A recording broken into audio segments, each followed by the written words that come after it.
আমি পরীক্ষার জন্য আসছিলাম, মাস্টার্স ফাইনালের ভাইভা পরীক্ষা। তখন আসতে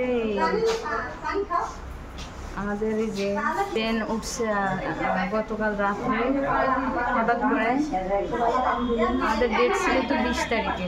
এখন আলহামদুলিল্লাহ আমাদের এখানে এসে যে এরকম একটা ঘটনা ঘটলো, তার জন্য সবাই মা ছেলে সুস্থ আছে। আমার ওয়াইফের মাস্টার্স ফাইনাল ইয়ার ভাইভা পরীক্ষা, তো এখানে আসার সময় প্রতিমধ্যে আর কি তার ডেলিভারি ডেটটা অনেক একটু দেরিতে ছিল, কিন্তু হুট করে আর কি তার পেইন উঠে যায়।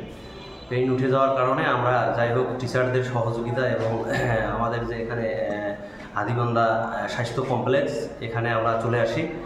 এখানে যাই হোক আমার ওয়াইফের ছেলে সন্তান জন্মগ্রহণ করে। ইতিমধ্যে এর পূর্বে আমার একটা বাচ্চা আছে, মেয়ে বাচ্চা 4 বছর বয়স। এখন যাই হোক আলহামদুলিল্লাহ আমার একটা ছেলে সন্তান হলো, আমি খুবই খুশি। আজকে আমাদের মাস্টার্সের ভাইভা পরীক্ষা ছিল।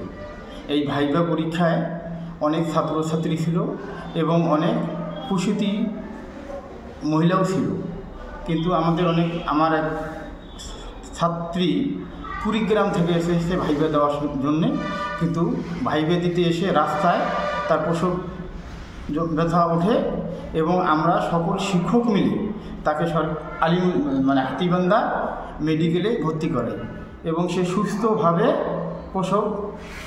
একটা ছেলে বাচ্চা প্রসব করে। আমরা সবাই খুশি এবং আমরা আলিমুদ্দিন কলেজের সব শিক্ষক তাকে দেখতে আসি এবং তার দীর্ঘায়ু কামনা করি। নগদ পেমেন্টে 500 টাকা পর্যন্ত ক্যাশব্যাক আর লেনদেনে প্রতিদিন ডিপ ফ্রিজ এবং ঘন্টায় ঘন্টায় এসি টিভি সহ দারুণ সব গিফট।